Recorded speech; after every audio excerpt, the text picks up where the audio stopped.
E vamos pedir também a Joana de Anjos, nossa mentora amorosa, querida, que com seu carinho e a sua inspiração envolva o nosso amigo Luiz Cláudio Alfadrique nos estudos que ele trouxe para compartilhar conosco nesta noite. Graças a Deus. Boa noite a todos. É com muita alegria e gratidão que a gente retorna a esta casa. Gratidão à casa pelo convite, aos benfeitores pela ambiência que nos prepara. A gente sente já a diferença quando chega aqui. E gratidão a Jesus por permitir o nosso reencontro. A gente sempre aprende, né? Só no anúncio dessa palestra sobre os animais, eu já aprendi. Lá em casa, nós temos uma papagaia. E eu descobri por que a minha amada Alice é tão serena. Ela absorve a TPM toda para ela, que a papagaia é muito agitada. Antes de começarmos a evoluir o tema, rapidamente, um convite a algumas das pessoas que já participam desse nosso trabalho, chamado Semente Diária. A Semente Diária são pequenas mensagens de 30 palavras, 25, dão 30 segundos, que nós enviamos todas as manhãs por lista de transmissão WhatsApp. São mensagens que nós escrevemos sob inspiração do nosso mentor, com o objetivo de distribuir positividade. Uma manhã que começa com positividade tem tudo para se tornar um dia melhor. Leu? Gostou? Passa adiante. Não gostou? Facinho, deleta. Quem quiser passar a receber as nossas mensagens, só no final, ali na saída, vão ter uma planilha como essa, onde é só colocar o nome, o primeiro nome, não precisa o nome todo, e o telefone. E nós vamos incluir nessa listagem, tá bom? Tema para esta noite: no mundo afetivo, o amor é um ímã. Lá no Evangelho de Mateus 22, encontramos um relato de uma passagem em que um grupo de fariseus, que se consideravam, eram os doutores da lei mosaica e por isso se consideravam acima dos demais, uma vez mais se reuniram para tentar o Mestre Jesus. Um deles faz a Jesus a seguinte pergunta: Rabi, qual é o principal dos mandamentos? Fazendo uma alusão aos 10 mandamentos da lei mosaica. Era uma pegadinha. Fosse qual fosse o mandamento que Jesus escolhesse, eles teriam outros 9 para contrapor. E Jesus, em sua sabedoria infinita, responde: amarás o Senhor teu Deus de todo o teu coração, de toda a tua alma, de todo o teu espírito. Eis o maior mandamento. E tendes um segundo, semelhante a esse. Semelhante no que diz respeito à importância. Amarás ao vosso próximo como a vós mesmos. Toda a lei e os profetas estão contidos nesses mandamentos. O amor contém o resumo de toda a doutrina de Jesus. Toda a doutrina do Mestre, de cabo a rabo, é baseada no amor.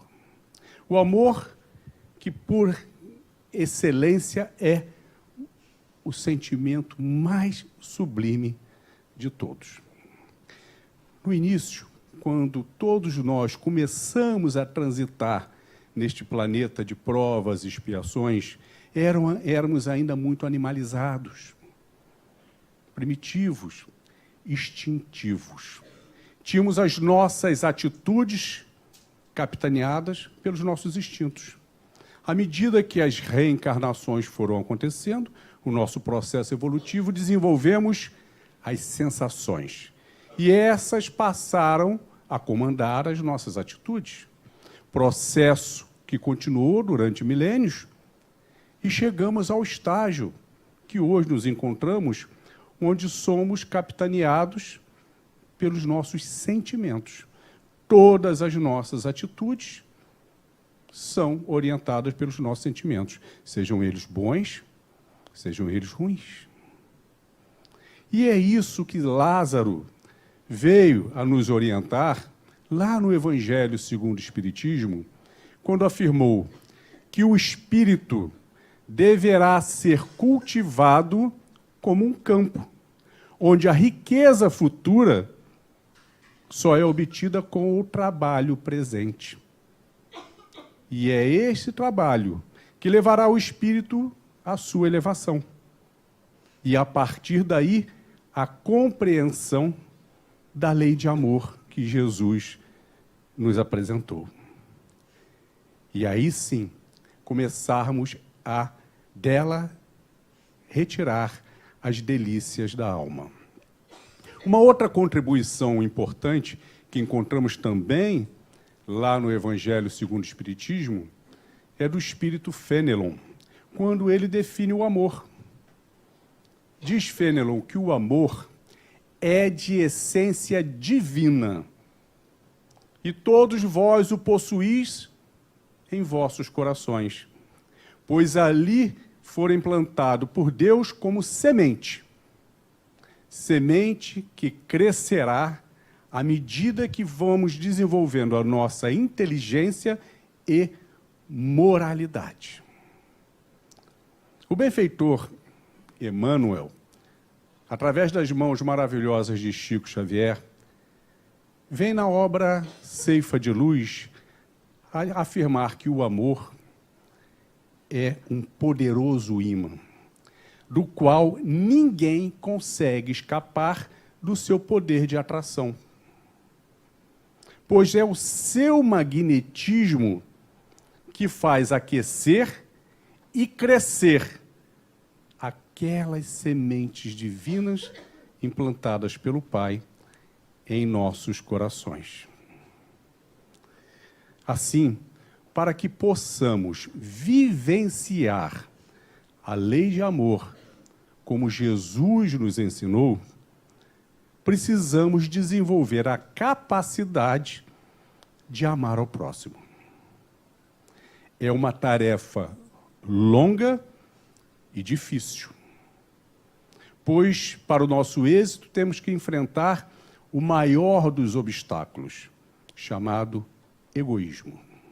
O egoísmo que ainda existe dentro de nós, somos imperfeitos ainda. E não só o egoísmo, como a sua família.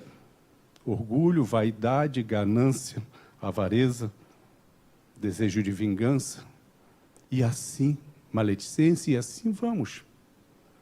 À medida que nós vamos desnutrindo, enfraquecendo o egoísmo, nós vamos crescendo com a família amor. Vai ocupando espaço. A família amor, caridade, perdão, indulgência, solicitude, carinho, ternura e tantas mais. Assim, é o enfrentamento do egoísmo em todas as suas formas, seja o egoísmo individual ou o egoísmo coletivo. Mas o que é egoísmo coletivo? O egoísmo de grupos, o egoísmo familiar. Por quantas vezes nós permitimos algo aos nossos familiares que não permitimos fora? O egoísmo de religião. Quantas e quantas coisas nós aqui, dentro da casa espírita, nos tratamos fraternalmente, com calma, com paciência, e que lá fora a gente já não trata da mesma forma. O egoísmo até mesmo nacionalista. Ao brasileiro tudo, aos outros não. Isso existe? É só chegar na Copa do Mundo, que a gente vai estar torcendo muito para o Brasil e contra a Argentina. É o egoísmo de grupo. Assim, disse o Mestre Jesus: amai ao vosso próximo. Quem são esses próximos?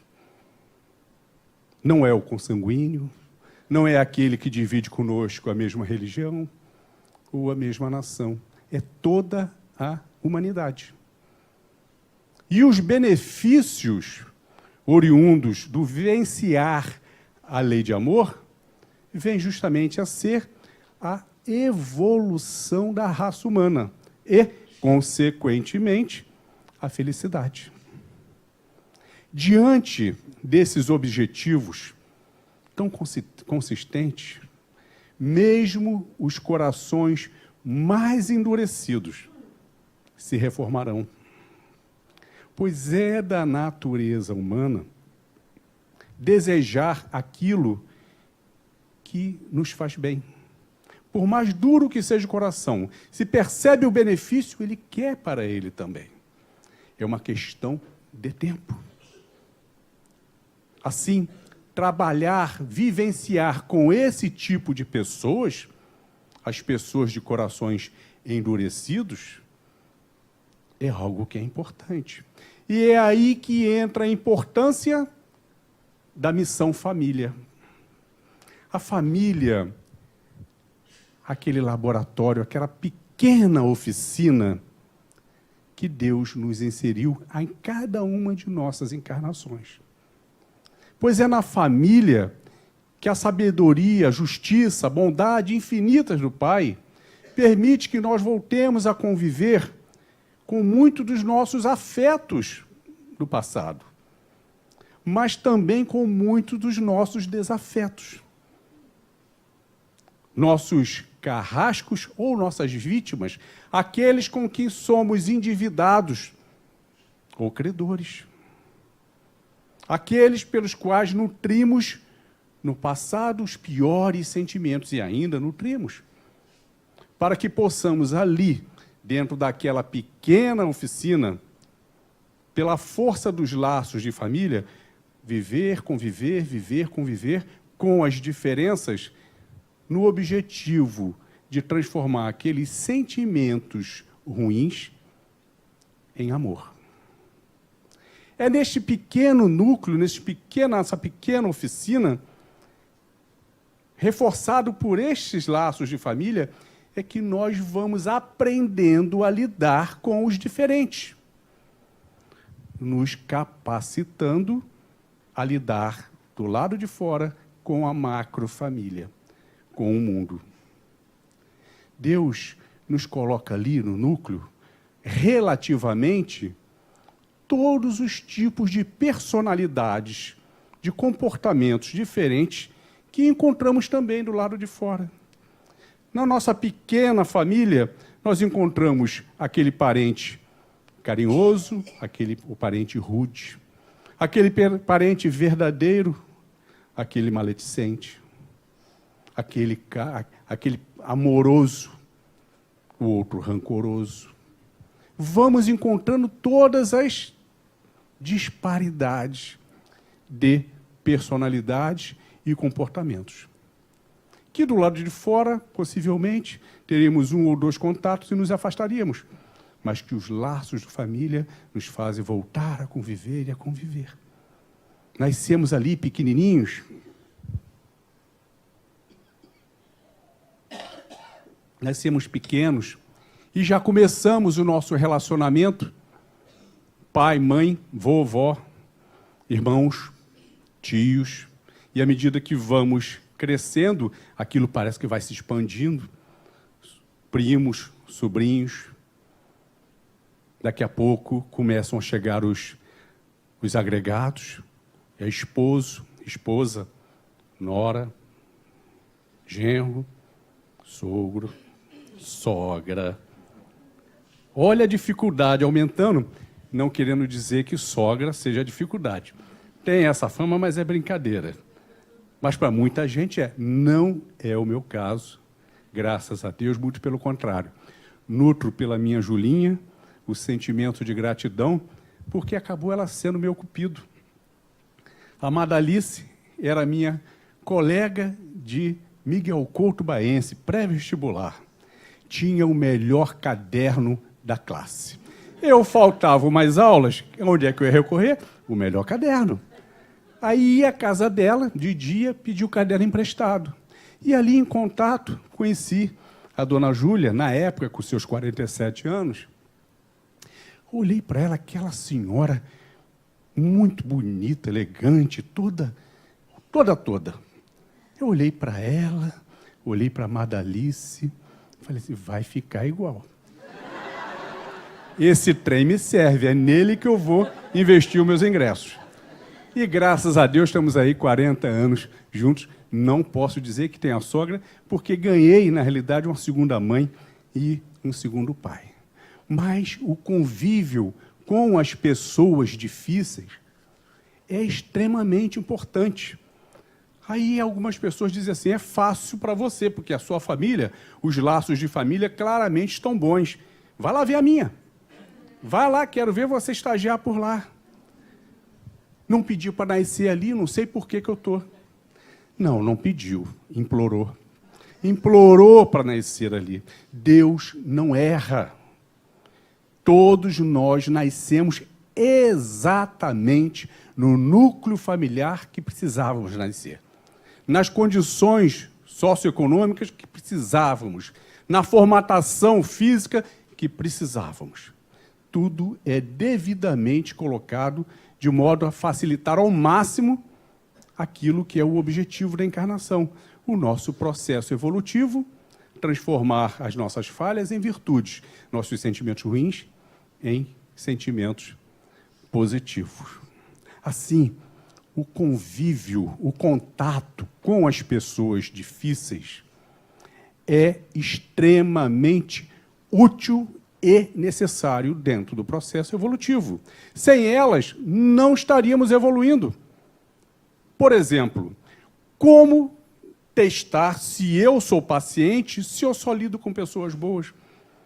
Ninguém testa a minha paciência, a minha tolerância, a minha caridade. É justamente no relacionamento com as pessoas difíceis que nós vamos colocando à prova aquilo que estamos querendo evoluir.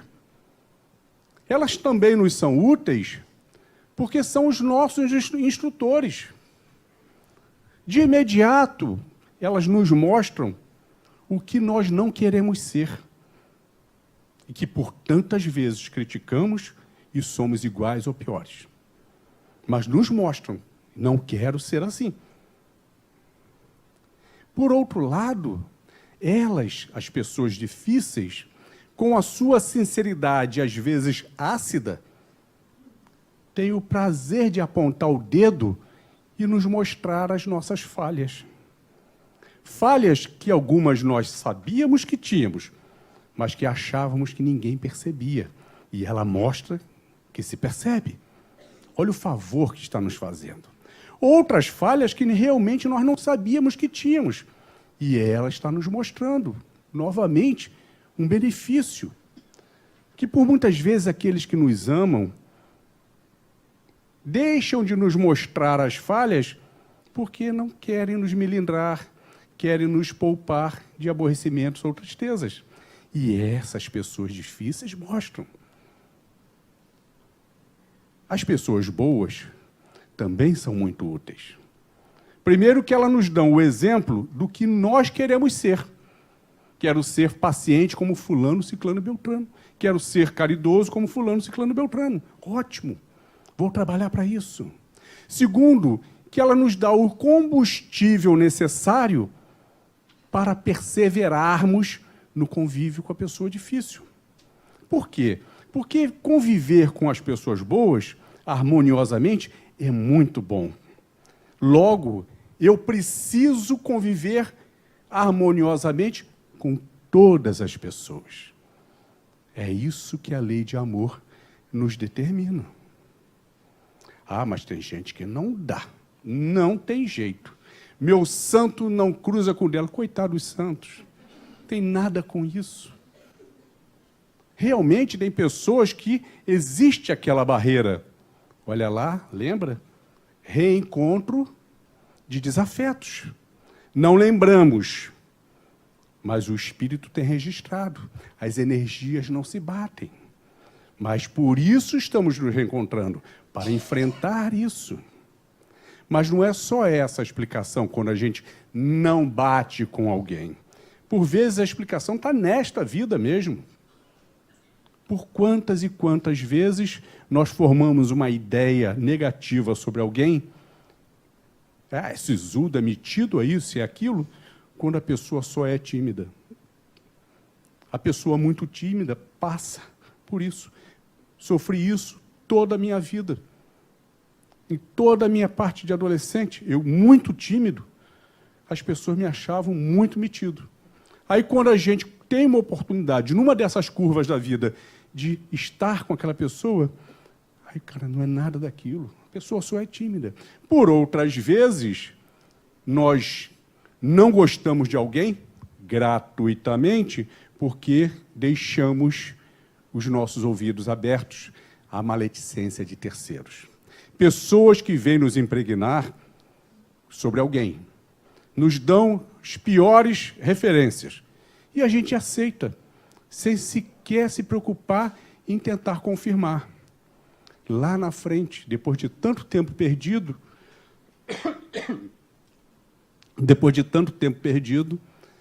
a gente encontra numa dessas curvas e descobre uma pessoa maravilhosa. Gente, não tem nada a ver com aquilo que me falaram. Olha quanto tempo perdido. Seja qual for o motivo, nós precisamos enfrentar. Nós precisamos nos aproximar.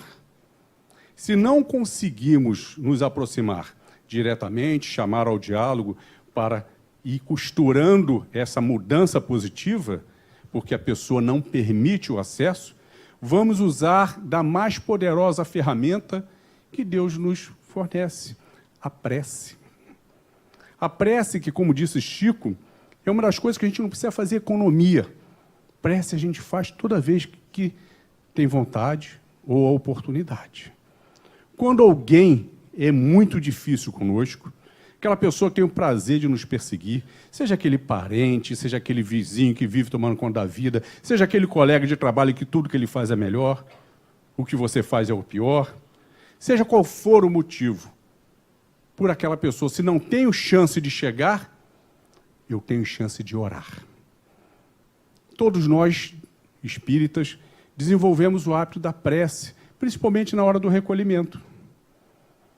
Nós oramos, agradecemos um pouquinho, pedimos um montão. Pedimos por quem? Por nós mesmos, por mãe, por pai, esposo, esposa, filhos, neto, a gente baba fazendo prece. Mas, para por aí. Vantagem nenhuma. Fazer prece porque a gente ama é fácil, é mole.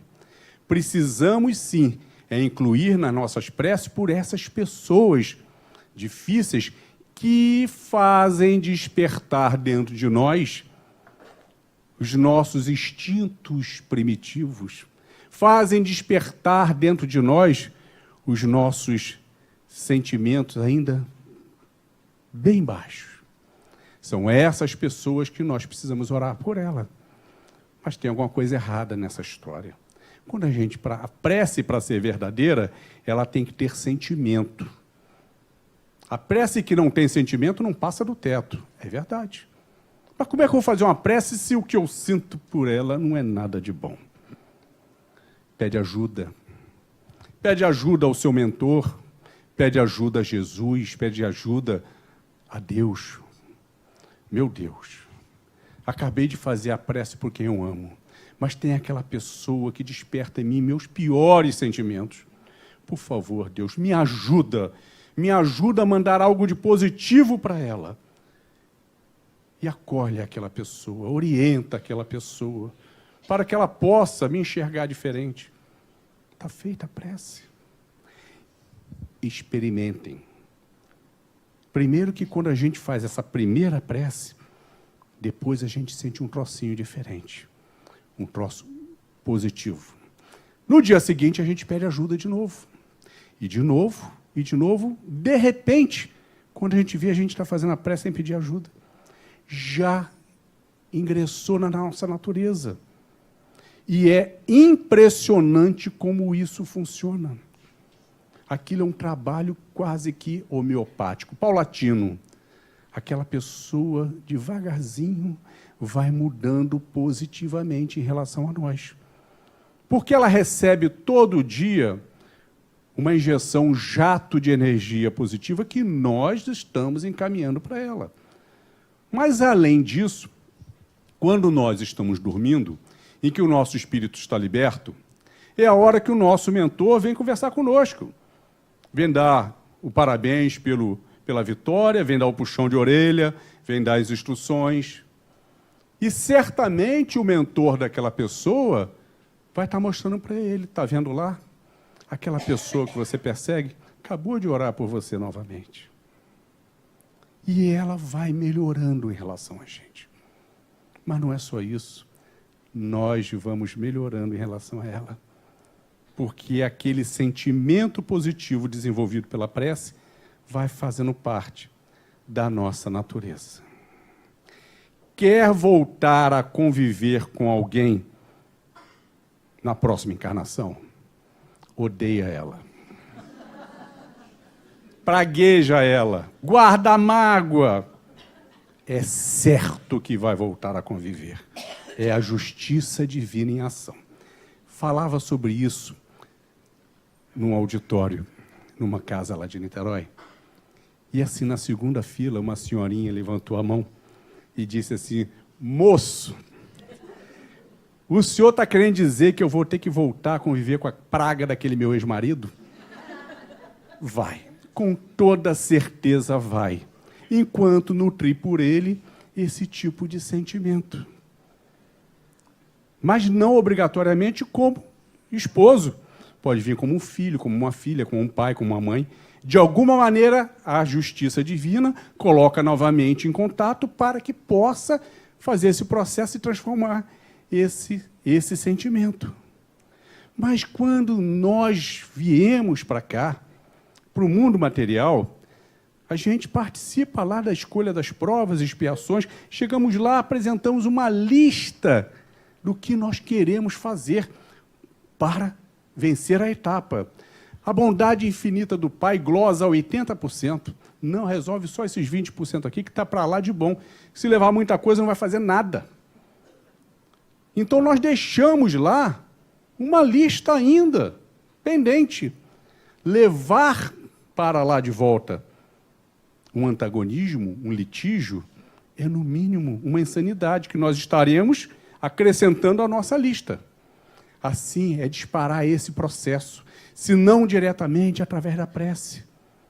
Não podemos dar manutenção aos maus sentimentos, às más relações. Como o nosso querido Divaldo Franco afirma, não podemos permitir nos contaminar com o mal. Não podemos permitir que o mal dos maus nos faça mal, mas sim que o nosso bem lhes faça bem. Repito, não podemos permitir que o mal dos maus nos faça mal, mas sim que o nosso bem lhes faça bem. Quando alguém nos violenta, nos ofende, isso e aquilo, qual o objetivo? Nos tirar do ponto de equilíbrio. Nós estamos aqui equilibrados num determinado nível de vibração. E diante da ofensa, aquilo é uma flechada daquela que puxa pela cordinha depois, puxando para o confronto. Mas toda ofensa, seja de que forma for, só terá o valor que nós atribuirmos a ela. Nós é que damos o valor àquela ofensa. Mas, Luiz, inventaram isso de você não vai falar nada? Não, não sou aquilo que inventaram. Deixa quieto, a verdade impera. Quem vai passar vergonha depois é quem inventou. Então, quando nós baixamos do nosso equilíbrio para aquele mesmo nível de vibração, por confronto, aí a coisa fica ruim. E o pior é que todos nós já estamos preparados para isso. O que é que nos faz reagir? O nosso orgulho. O orgulho que vem como um vulcão, está ali sossegado. Diante da ofensa, ele assume, baixando o nosso raciocínio, baixa o nosso equilíbrio e a gente aceita o convite do mal. É o mal nos contaminando. Querem ver que todos nós já estamos preparados? Vamos imaginar a seguinte situação. Qualquer um de nós. Estamos na rua, andando, e, de repente, um esbarrão, seja uma pessoa conhecida ou desconhecida, Aqueles barrão que logo em seguida vem aquela lista de palavrões que uns até a gente nem sabe mais que existe. Na mesma hora o vulcão acende e a gente se vira para reagir. Não é assim? Mas se aquela pessoa, quando a gente olhar para ela, que está lá xingando a gente, nitidamente é um maluco, maluco mesmo, ou um bêbado, muito bêbado, alguém vai bater boca com maluco ou com bêbado? Não. A nossa razão mostra que, peraí, o cara é doente, o cara está embregado, não vou discutir com ele, mas aquela pessoa que falou tudo aquilo também é um irmão doente, doente da alma, doente do coração. Sabe lá Deus, os sofrimentos que aquela pessoa está passando na vida, está em desequilíbrio. Então nós já estamos preparados. É só não permitir que este vulcão assuma o comando. Quando nós permitimos isso, nós estamos faltando com respeito. A quem? A nós mesmos. Eu estou permitindo que uma reação irracional minha rebaixe o meu equilíbrio, me coloque numa zona de desconforto, dê passos atrás. Eu não estou respeitando a mim mesmo. E como diz o benfeitor Emmanuel, o respeito é um dos principais nutrientes do amor. Se eu não tenho respeito, eu não estou me amando. E se eu não me amo, como posso desenvolver a capacidade de amar ao próximo, se ainda nem sequer aprendi a me amar? Aliás, nesta obra Ceifa de Luz, Emmanuel vem a nos falar que é muito comum, quando amamos alguém, exigir que aquele alguém se condicione à nossa maneira de ser, goste do que a gente gosta, desenvolva os hábitos que nós desenvolvemos, desgoste do que a gente desgosta. Quando isso é não respeitar a individualidade da pessoa amada, é um contrassenso. Eu amo e, ao mesmo tempo, não respeito a individualidade daquela pessoa. Cometemos esse erro comumente como pais. Estamos preocupados em tomar as decisões pelos nossos filhos, quando, na verdade, nós temos que nutri-los com o melhor de tudo para que eles tenham capacidade de tomar as suas boas decisões. Mas ainda encontramos pais que querem escolher, inclusive, a profissão dos filhos. É tão comum ainda isso, o que vem a ser um desrespeito. Lá, em Ceifa de Luz, Emmanuel diz: Deus não faz cópias, nem na natureza. A infinidade de flores, cada uma com seu perfume e intensidade diferente. A diversidade de frutas, cada uma com o seu tempo e época de amadurecimento diferente. Somos nós que temos o nosso tempo de amadurecimento, cada um de nós aqui diferente. Uns mais amadurecidos num quesito, outros menos amadurecidos, mas somos todos diferentes. Somos iguais como espécie humana, mas totalmente diferente. Em cada um de nós, um universo que precisamos aprender a respeitar para chegarmos àquela harmonia. Aí cometemos um erro, mora aí uma armadilha. À medida que a gente vai conseguindo se equilibrar mais, isso e aquilo, nós temos uma tendência de formar aqueles grupos parecidos conosco. Querer conviver com aqueles que são mais brandos, mais pacíficos, mais equilibrados. E acabamos nos afastando dos menos felizes, dos menos ditosos.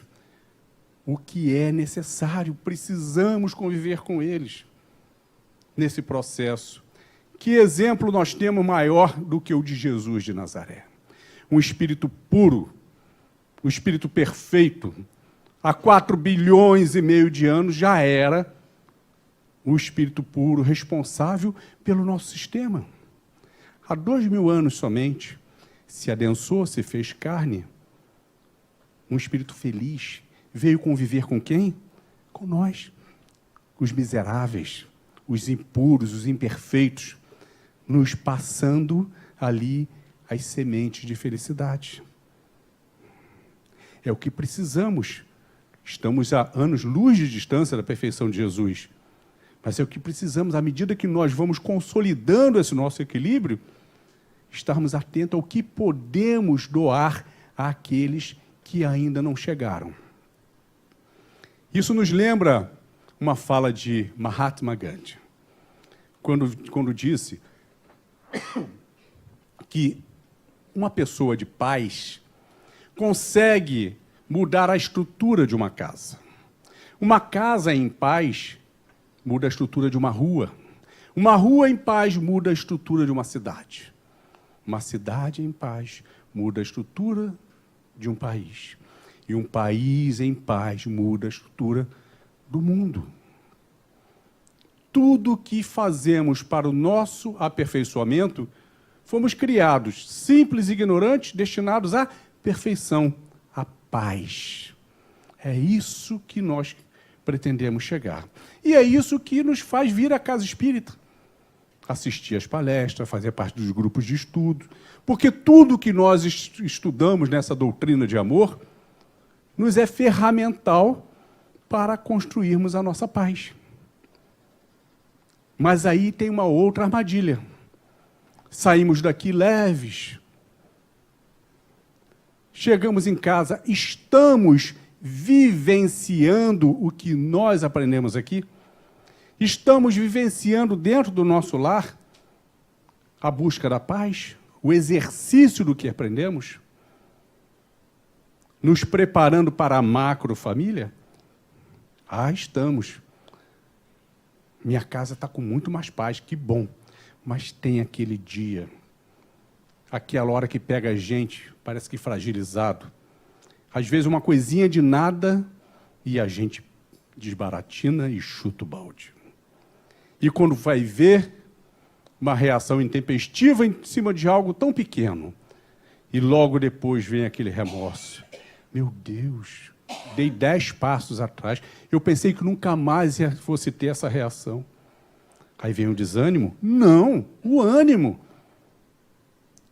Se chutei o balde, se tropecei, é motivo de redobrar a minha vigilância e a perseverança em exercitar aquilo que eu estou aprendendo. Ainda não está consolidado. Aliás, quem disse isso foi o espírito Sheila, quando afirmou: na hora que caíres, alegra-te, é sinal que estavas andando. Mas não te detenhas na queda. Levanta-te, pois cair é natural. Erguer-se é um dever. Na manutenção dos laços de família, são esses laços de família que nos auxiliam nesse reerguimento, dentro dessa pequena oficina chamada família, nos fortalecendo para, do lado de fora, a gente está enfrentando. Mas aí mora uma outra armadilha. Por quantas e quantas vezes nós deixamos de dar manutenção aos laços de família? Principalmente como pais. Nós queremos, em nome do amor, tudo de melhor para os nossos filhos, para a nossa família em si. Queremos dar aos nossos filhos tudo aquilo que nem tivemos. E assim, nós caímos na armadilha do mundo material, o chamamento, os convites do mundo material, os prazeres. Nos tornamos provedores, dedicamos horas e horas a fio para conseguir dar aos nossos filhos o melhor. A melhor roupa, o melhor colégio, a melhor viagem, e vai assim, crescendo os melhores carros. porque nós queremos dar o sorriso de satisfação aos nossos filhos. Mas o dia só tem 24 horas e aí perdemos por tantas vezes o hábito de dar aquilo que é mais necessário, esta manutenção dos laços. Mostrar aos nossos filhos, conversar com eles, com os nossos familiares, os nossos problemas, as nossas aflições, as nossas frustrações. Porque, por vezes, os filhos crescem achando que os pais são super-homens, que não têm problemas, superam tudo. E eles têm as aflições e começam a se achar inferiorizados. Eu não posso conversar isso com meu pai, que ele vai se decepcionar comigo. E acaba começando a se abrir com outras pessoas do lado de fora. Quando se abre com alguém de boa moral e de boas intenções, toda a sorte do mundo. Mas quando se abre com alguém mal intencionado e despreparado, não se sabe o que vem atrás. Os traficantes adoram ser psicólogos dos nossos filhos, dos nossos jovens.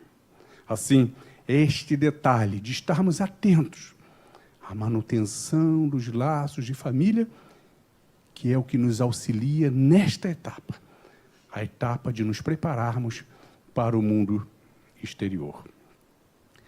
Finalizamos lembrando uma frase de Fenelon, também no Evangelho, quando disse: amai-vos, e tão logo verão a terra se transformar num lugar de bem-aventuranças e delícias para a alma. Estamos aí, diante do mundo de regeneração. Por esta doutrina de amor, que nos dá um ferramental tão grande para que possamos nos enfrentar a nós mesmos nessa nossa busca, só nos resta, em prece, agradecer. E assim, agradecemos, Senhor, por mais esses momentos de paz, em que te sentimos aqui em vibrações fraternais. Vem, ó Maria, socorrer os que sofrem, peregrinos na dor, suplicamos o vosso amor. Quando a dor bater a porta, sejamos gratos a Deus, pois Ele sempre, sempre abençoa os filhos seus. Quanta luz neste ambiente, descendo sobre nós, vibrando em nossas mentes. Senhor Jesus, ainda somos tão crianças necessitadas de luz, suplicamos o celestial amparo para nos livrar do mal. Tu, Jesus, que lançaste ao mundo o novo sentimento, o novo amor, aquele apregoado aos pescadores por teus lábios tão divinos, ó Rabi da Galileia. O amor que expulsa a multidão dos pecados. Contigo, Mestre, não haverá mais dor, não haverá mais guerras, somente a luz descendo à terra. Ensina-nos, Senhor, a transformar espinhos em flores perfumadas, que ao som da confiança enfeite os nossos caminhos. Vem guiar os peregrinos nos mistérios do destino, afastando a escuridão. Vem, ó meigo Nazareno, vem com teu olhar sereno toda a terra iluminar. Os teus passos pela areia do mundo, o vento não leva, o mar não desfaz. Com teus ensinamentos, Mestre, tudo se torna mais belo. É a chuva caindo, é o campo em flor. E acima de tudo é o amor, é o amor. A nossa alegria é bem do Evangelho, vibra e contagia da criança ao velho. O Senhor nos convida a ninguém julgar, porque nesta vida qualquer um pode errar. Ó Mestre, fazei com que eu busque mais consolar que ser consolado, pois fica sempre um pouco de perfume nas mãos que oferecem rosas. O Senhor nos ensinou a caridade, luz, bondade e amor, verdade e fé. Nosso grande tesouro é a água viva, é o pão que sacia, é este amor que vem de ti, ó Jesus. Abriremos sempre os nossos corações, vencendo as nossas indecisões, ouvindo a Tua voz, Senhor, que pelas estradas da vida nos conduz ao bem, na alegria ou na dor. Que seja o amor a nossa bandeira de luz. Amado Mestre Jesus, que o Senhor seja a luz em nosso vogar, que o risco não nos impeça de tentar ganhar o mar com o instrumento que se chama amor. Abençoe, Senhor, a nossa união como bons amigos, como bons cristãos. E assim lembrarmos sempre que no reino da paz e da luz, à espera por nós, Tu estás, ó Jesus. E que por todo o universo infinito, conosco, Deus está. Obrigado, Deus, pelo vosso amor e pela nossa existência. Obrigado, Maria, pelo vosso amor e pela vossa assistência. Obrigado, Jesus, pelo vosso amor, ensinamentos e benevolência. E obrigado a todos pela atenção e paciência. Fiquemos em paz. Graças a Deus.